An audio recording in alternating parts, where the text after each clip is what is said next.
What's up, everyone? Wood here, and today, I was thinking about it earlier. I was like, I'm not gonna do a video, but then I was like, you know what, fuck it. I'm just gonna do it. Just gonna send it. So today, obviously, if you couldn't already tell, I'm gonna go over kind of like my what I have currently for World War II American paratrooper equipment and gear, like. Not specifically gear because I'm still working on all that. I have the basic GI kit just for regular American infantry. But this is my paratrooper gear that I have so far. I know some of the like regular American GI stuff can be transferred over to paratrooper gear. I just didn't feel like pulling it all out because it's in these fucking things. But anyway, so today I'm just gonna go over some basic shit that I wear. Yes, if y'all can't tell, that's a mortar. No, this is not a fucking real round. It's a dud round, and it's a modern day round. It's not a World War II era round, but it'll get my point across when I go to explain what the fuck it is. But anyway, so today I'm just gonna go over my American paratrooper gear and kind of what I have and explain to you a little bit about like the different shit that you can wear and stuff like that. So then anyway, without further ado, this is my American World War II paratrooper gear. So first off, I want to point out these are the Paratrooper Trousers as well as the blouse. And that's another set of trousers over there. But anyway, these are at the front trousers. Really hard to come across nowadays because for some reason at the front, I don't know why, just can't get its shit together and fucking make more shit or whatever. I've tried reaching out to them several times over like literally the past 2 years trying to get their shit. And for some reason, every time I've been negatively replied to. So at the front, like for real guys, y'all need better customer service because right now it fucking sucks. But anyway, this is at the front gear as well as the blouse. And, I really like it. It's really good quality stuff. I've seen nothing but reenactors like on Facebook and, World War II reenactors in general. Yes, that's a cat. Clearly she likes World War II American paratrooper shit too. Hopefully she doesn't, piss or shit on my stuff.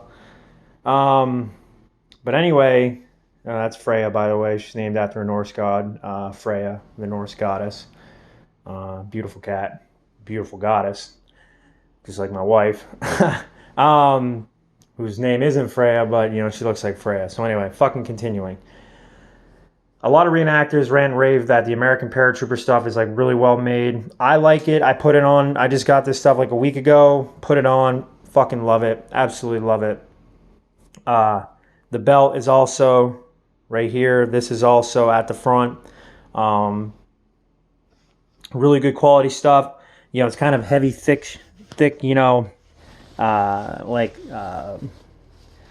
a thick material, really heavy duty. It's also reinforced. Reinforced basically means like it's got extra padding, it's got a little more protection, it's built a lot better. Like if you got the regular stuff, it just look like this. It's a lot more thinner and can tear easily. That's why I got the reinforced stuff.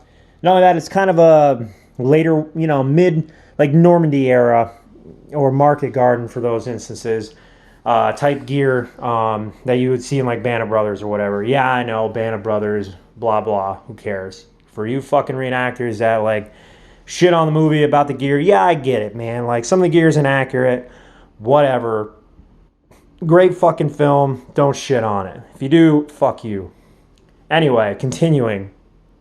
So the gear, like the reinforced gear, this is M40, I believe it's M42, or no, yeah, M42 reinforced Paratrooper Pants, M42 reinforced Paratrooper blouse. I got both of these on eBay. The pants I got for like $65, which was a steal, and the blouse I got actually at a reenactment last weekend. Picked up the blouse and the pants, second set of pants, for about $100 off a reenactor that was selling it. He was doing a Vietnam impression, didn't want his World War II shit, so I took it. Anyway, really good gear, really comfortable, super comfortable. So if you can get a set on eBay, look for at the front. eBay for me has kind of been a godsend with my World War II gear. You know, the reinforced at the front stuff is getting harder and harder to find. So if you can, guys, definitely look for it. If you see it at a reenactment for sale, pick it up. Worth it. Worth every penny.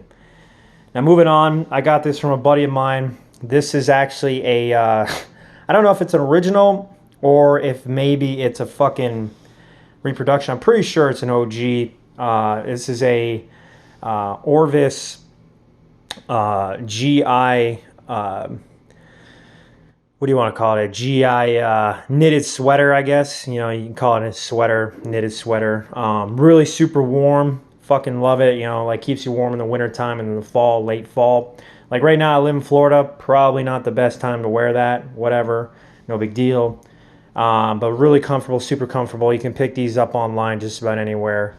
Originals, I don't know about. Definitely they make reproductions. You can pick those up.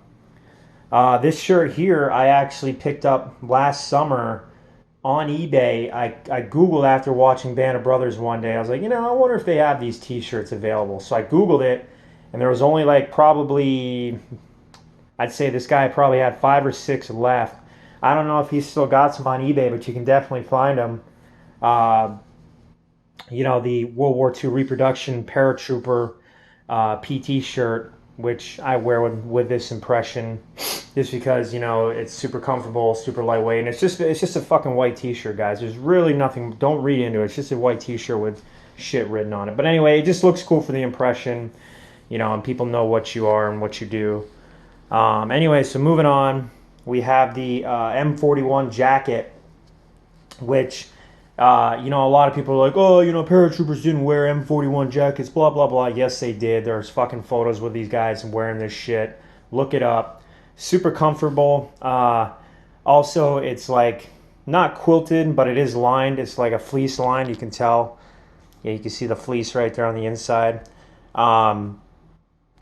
It's a reproduction. This is also at the front, but it's super comfortable, guys. Like, I have an original M41, which I wear for my regular GI impression. This is a reproduction at the front.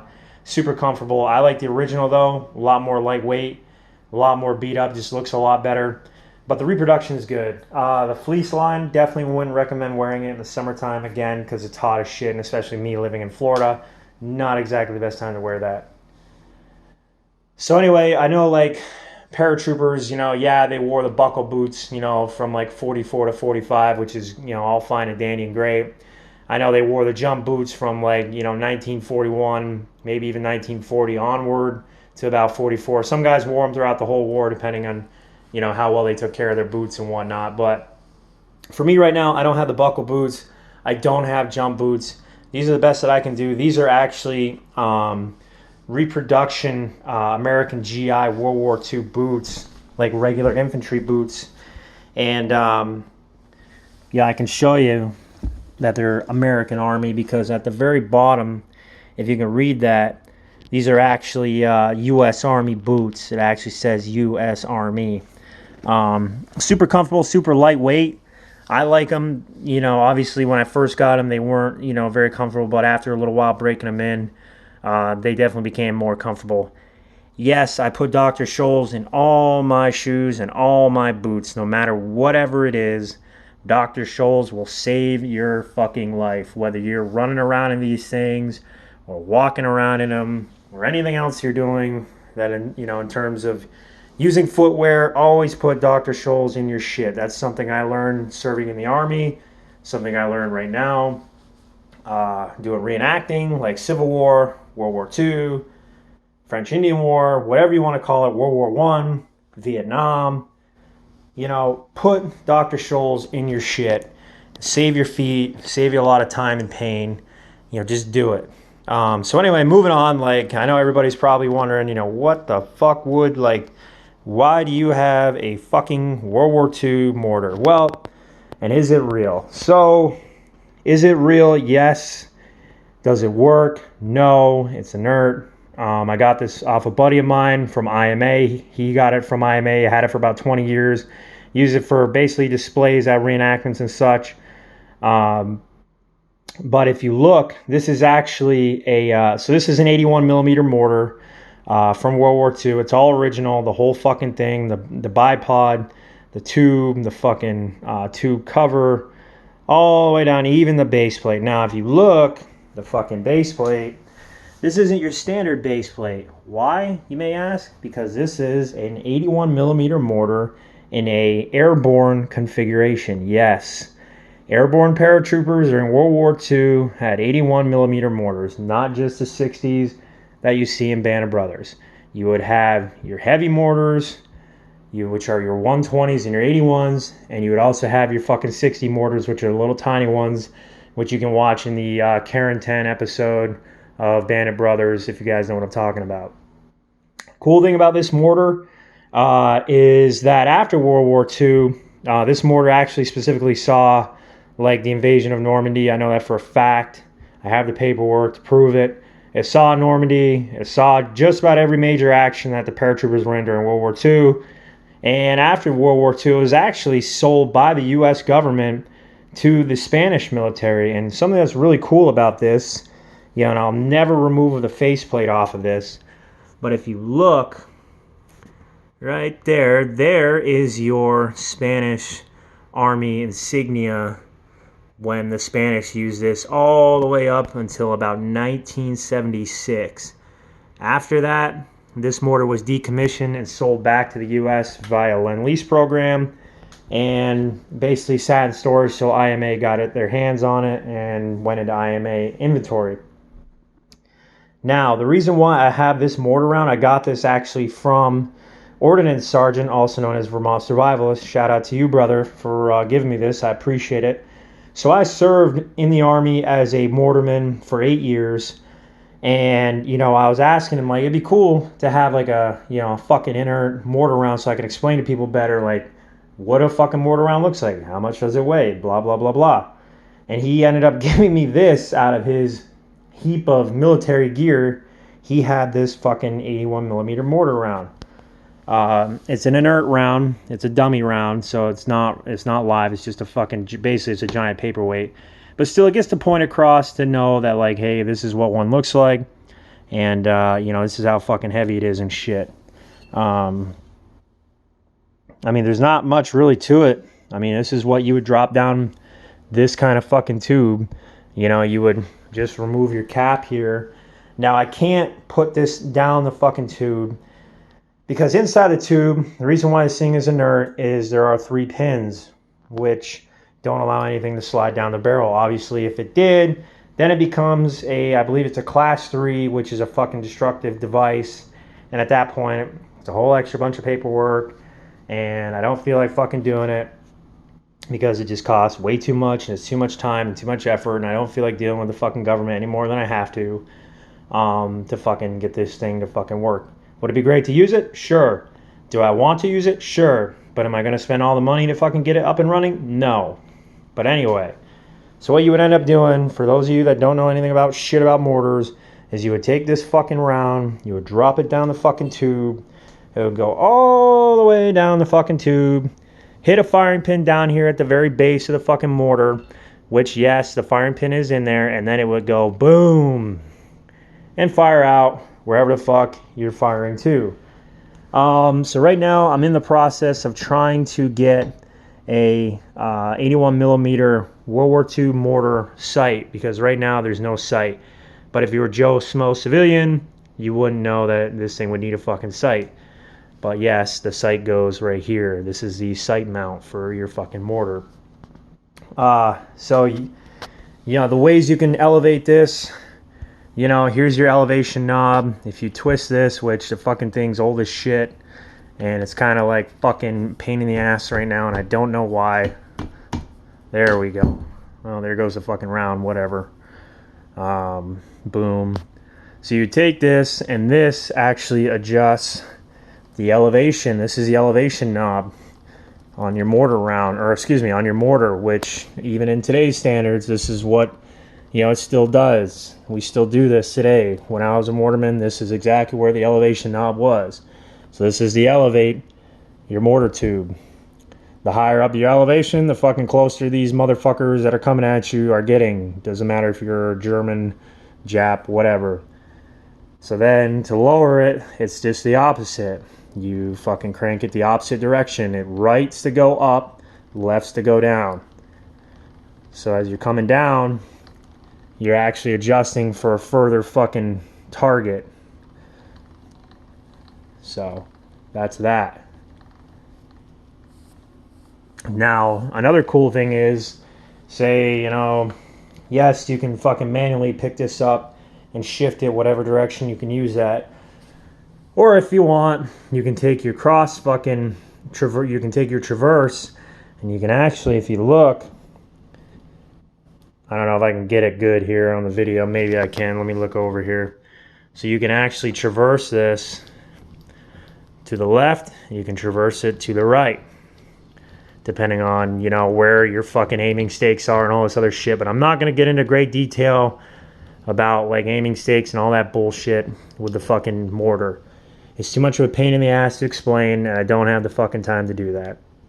Maybe in a later video, if I can find some fucking aiming stakes, I'll go over it. And I'll also go over the site later when I get one too off of eBay. But yeah, this is my 81 millimeter mortar. It's in an airborne configuration, as I said. It's got the airborne base plate. The only difference between airborne base plate and the regular base plate is the regular base plate's just a little wider. The airborne base plate's obviously super small, super thin, fucking, base plate. Easy to fucking maneuver and carry. The tube, however, is a bitch. The tube probably weighs about 50 pounds. The bipod probably about the same 50, 60 pounds. The tube, same 50, 60 pounds. So you're looking at about 100 pounds right here. It's a bitch to carry on your own. That's why, mortars always came with a team. Mortar crews were always a team of at least 2 to 3, sometimes 4, depending on how many guys you had alive and shit during World War II. When I operated in a mortar team, we had 4 to 5 guys. So it was always, we were 4 to 5 guys. We had the regular base plate. So one guy would have the base plate and the sight.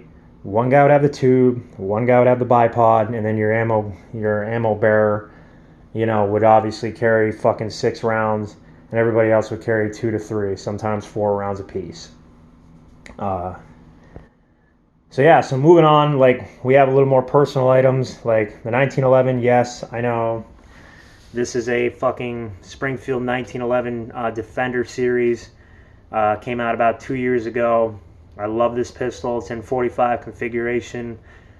I know in World War II they didn't have chrome line barrels and all that shit. I know, I get it, but for the most part I'll never pull this out at a reenactment unless I'm just fucking using this for show. But even then it doesn't come out of the fucking holster, so no one will ever know the difference. Next is an M1. This is the M1 Garand, your most basic battle rifle for an infantryman, paratrooper in World War II. Yes, paratroopers have many different weapons: BARs, M1 Garands, Springfield 03s, fucking M1 carbines. I mean, they, whatever, Tommy guns, some, grease guns. They had a lot of different combinations of weapons. Obviously, mortars, whatever. But this is my M1 Garand. I absolutely fucking love her. That's an original bayonet. It's a 43 dated bayonet. The M1 stock is 43 dated. The fucking receiver and everything, that's all 44 of April dated. Stock is May of 43 dated. The sling is original with the weapon. And it's just, I love this M1. This is my, one of my pride and joys. Absolutely fucking love it. Shoots 30-06. I love her to death. Moving on, we have an at the front helmet, Paratrooper helmet. Really, it was a pain in the ass last summer to try and grab one because of fucking the 75th anniversary of Normandy, and not only that, the 75th anniversary of the Normandy landings out in Conneaut, Ohio. Conneaut, for those of you who don't know, is a fucking giant World War II reenactment in Ohio, in Conneaut, Ohio, every year, except for obviously last year was a COVID year and they canceled it, but whatever, fuck COVID, I don't believe in it, whatever, if you do, so be it. For me, I don't care.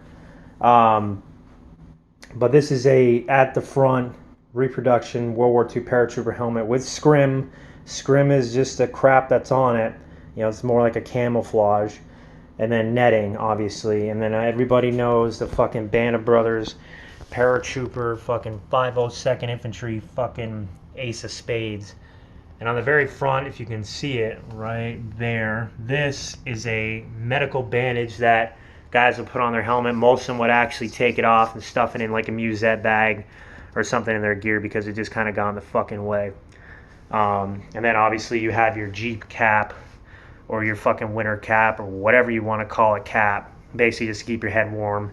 And also you'll notice like guys in World War II, summer, spring, fall, winter, autumn, you name it, would wear that hat. Didn't matter, Pacific or in European theater. But basically, guys, I mean, this is my like most basic, dumbed down, like what I have for airborne uniform for an American in World War II. I also portray, if you've seen my earlier videos, you know, when I first started making this channel, I also do American, or excuse me, correction, I also do fucking German paratrooper, German, what they would call Fallschirmjäger. And I'll do a video more in depth with that gear later.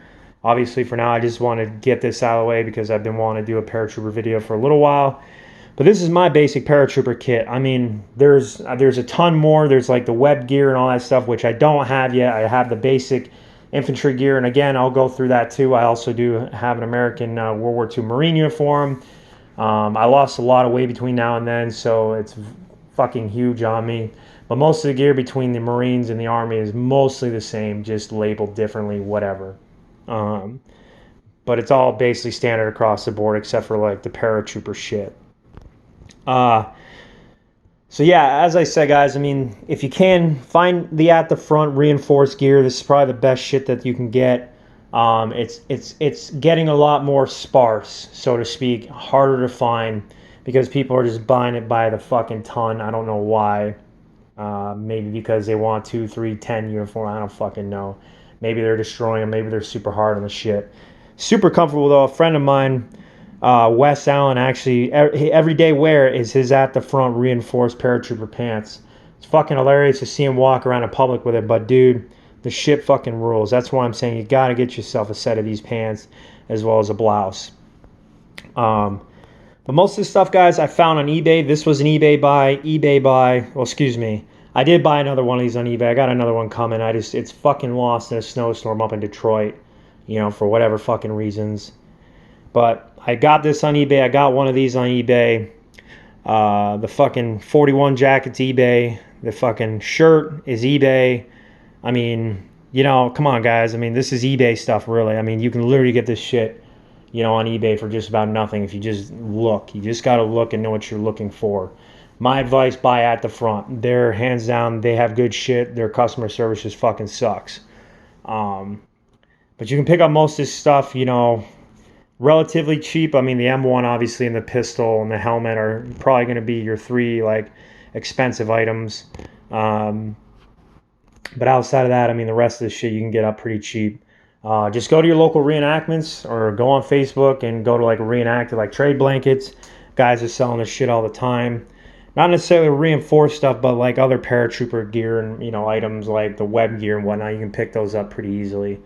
If you know people that have like a mortar, definitely worth preserving. The wife will probably be mad at me because it'll indent on the floor because down on the pegs of the bipod are points that dig into the ground, so I'll probably have an indentation in the carpet after. Babe, I'm sorry. It is what it is. Got used to it with our last apartment, whatever. But yeah, guys, I mean, this is basically it. This is my like American paratrooper gear so far. I know Vermont Survivalist, or Ordnance Sergeant, as he's better known as, you guys know him as. He was talking about doing a World War II jump school, which I also signed up for, by the way, Ordnance Sergeant. So you and I will be jumping as American paratroopers some point next year whenever that fucking school opens up. But we're going to do it. We're going to go fucking balls in. We're going to do this shit. I'm down. You're down. We're fucking going to make it happen. And then we're going to step into a whole new world of reenact, because not a lot of people do that shit. I actually can say, yeah, I reenact American Paratrooper, but I've never jumped. Well, guess what? We're going to fucking jump, and that's going to be badass.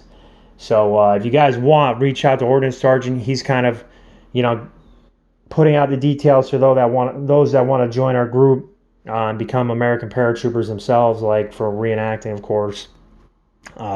Really cool school. So yeah, anyway, guys, if you can, please like, subscribe to my channel. I could definitely use more people, use more views. Watch my other videos. I know I swear a lot. I'm sorry. For those of you that are new to the channel, welcome. I appreciate you guys. Appreciate your time.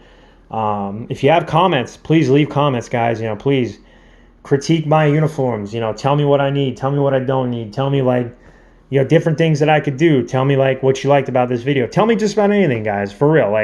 I'm a pretty cool dude. I can take the criticism, and I love to talk to people about history. History is my passion. So yeah, like, subscribe, to my channel, watch my next videos, watch my old videos, and check out Ordnance Sergeant, as well as Vermont Survivalist. The same guy, he just lost his password to Vermont Survivalist, so now he's Ordnance Sergeant. Still a really good dude. I love the guy to death. He's my best friend. Him and I are fucking, road dogs for life. Definitely check out his channel, like, subscribe to his videos, check out his videos. He's usually pumping out 2, maybe 3 a week, generally, if he's not too busy. But check out his videos, check out his channel. Also, check out the History Underground, or History Traveler is his name, Time Ghost, Time Traveler, Sabaton History. Just a few channels that I watch personally, that I enjoy, just checking out. Always has new content, new stuff about history and things like that. So anyway, guys, this is my gear. As I said, like, comment, subscribe, anything, just give me a shout. And I can try and point you guys in the right path, maybe send you some links for some gear and stuff that you guys are interested in, and maybe trying out a paratrooper impression. So anyway, guys, I'll catch you later. This is my video on my World War II paratrooper gear. So for now, I'll catch you down the road, and be safe, stay safe, and keep your head on a swivel. Wood out.